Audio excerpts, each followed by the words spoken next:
Hello, my name's Faye and today we are embracing my messy flat to talk about my messy reading in May. I only read 3 books. I had grand plans. My reading for Springathon, reading non-fiction nature writing, really got lost somewhere along the track, but I read 3 books that I have very messy different thoughts on. I read The School for Good Mothers by Jessamine Chan first in May for the very first meeting of a new book club in Berlin, which the meeting was great. This book is a dystopian novel set in a near future, probably USA. I think the geographical setting is never really named though, where parents who have somehow been deemed unfit can go into a sort of schooling system, like a prison/schooling system for a year to maybe reclaim ownership, that's the wrong word. What word am I looking for? Custody over their children. And the first half of this book I thought was actually interesting because it read very close to experiences that parents might have with like children protective services. And it was interesting as a reader to ask yourself, do I agree with the parent's experience of this? Did the parent, the mother who is the protagonist of the book, really do something that is terribly wrong or not? The discussions that we had around that in book club, I thought were really interesting because we also touched on how your own personal cultural upbringing might also affect your sort of value systems behind good parenting. I thought that was interesting. And then we make the switch to go to The School for Good Mothers. And that's where it all got a little bit too sci-fi for me. And I also thought it got really quite heavy-handed with the messages and the different characters that we meet. I thought were also really surface level. I would have wanted maybe fewer characters, but then not quite so formulaic ones. I also thought there were some conversations on racism mixed up in how people's parenting is judged. And while I think the discussion is an important one, I also thought that wasn't done in a very new or differentiated way.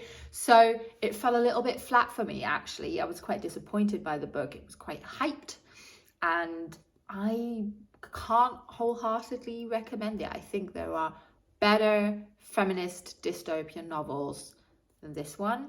So even though it's a quick read, I don't think it was anything that special. Then for Misery May, I read Jude the Obscure by Thomas Hardy, my first Thomas Hardy novel. In this we follow Jude, who's an orphan and he goes to live with his aunt and he dreams of becoming a scholar. He wants to go to university. And again, if I would roughly split the book in two, in the first half, we really follow this quite depressing struggle of a working class young person wanting to get into academia and how hopeless that struggle seems. And in the second half, he falls in love with a woman and then he sort of pursues that relationship. And in a way, I thought his slightly obsessive tendencies to follow something then almost gets refocused from sort of university onto now I want this relationship. And my main problem was that I was reading this, waiting for something awful to happen, as this was the group read for Misery May, hosted by Scott and Gemma. And when that thing then does happen, I was really underwhelmed, even though it is, I mean, it builds and builds and builds, and it's a sort of dire situation. And then when true misery strikes, I felt quite emotionally uninvested, which was bizarre. I also can't say that I love the writing. I mean, Thomas Hardy, and this book was published in 1895, such a classic, and somehow, no, it didn't work for me that well. I did think that Sue, the character of the woman who then becomes very important in his life, I thought she was interesting, as she is really quite opposed to marriage and the whole institution, and she says a few things about how getting married sort of almost kills sort of love and desire in a relationship. I thought that was interesting and, you know, ahead of her time. But on the whole, this just was a bit disappointing to me as well. Such a weird month, because then I read my third book, and that was Pod by Lillian Paul, which everyone has been discussing. This is shortlisted for the Women's Prize for Fiction, and Lena Norms loved it. And I feel like most of BookTube, besides her, hated it. And I didn't hate it. I thought it was utterly readable. But in Pod, we follow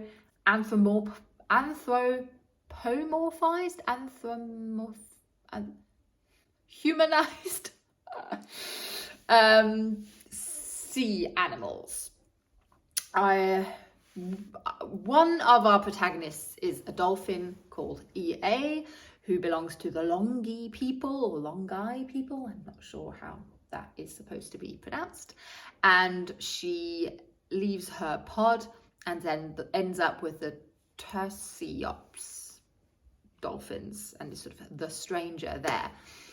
And that whole storyline is pretty bizarre, because she's sort of a misfit with her people, but very loved, and they sort of the gentle, honest, loving kind. And then she ends up with this other pod that is sort of ruthless and values strength over anything else, and there's loads of like gossip and power games.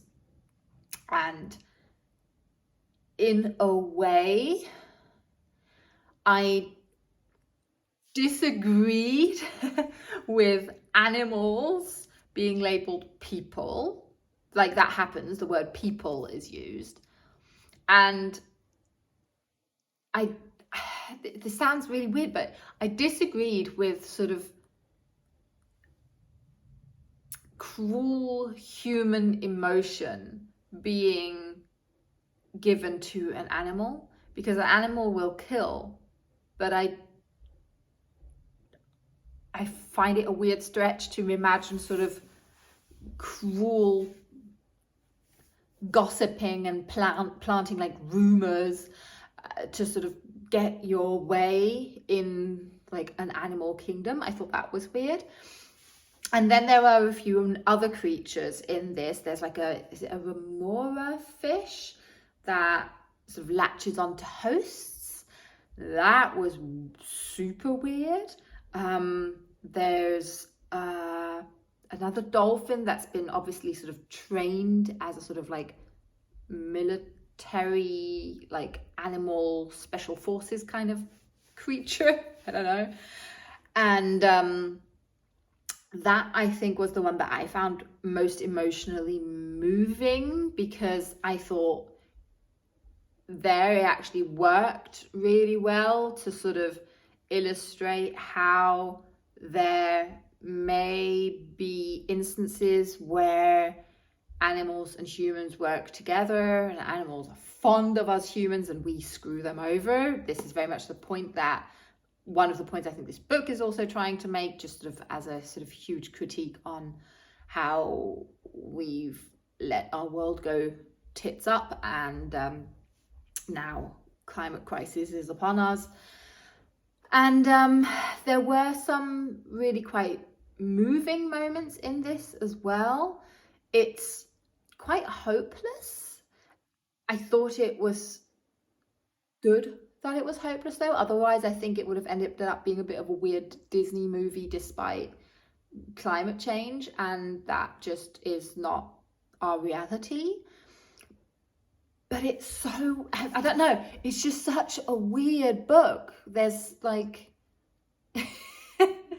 There's so many like weird parts in this remora fish that latches onto the dolphin, and she's disgusted that it's on her, and he's this really like intelligent creature though that then latches onto another dolphin that seems to be sort of impaired, like cognitively impaired to a certain extent, and then it seems smarter because it has this carry on like fish.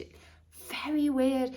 Then there's like rape scenes in here that are really quite gruesome, and that's also just strange to read about when it sort of comes to a dolphin, because on the one hand, as a reader, you're reading something really horrible and just gruesome, but then it's also animals, and that almost pushes it into a sort of fantastical realm, which makes me then less emotionally invested. It's very strange, very, very strange book.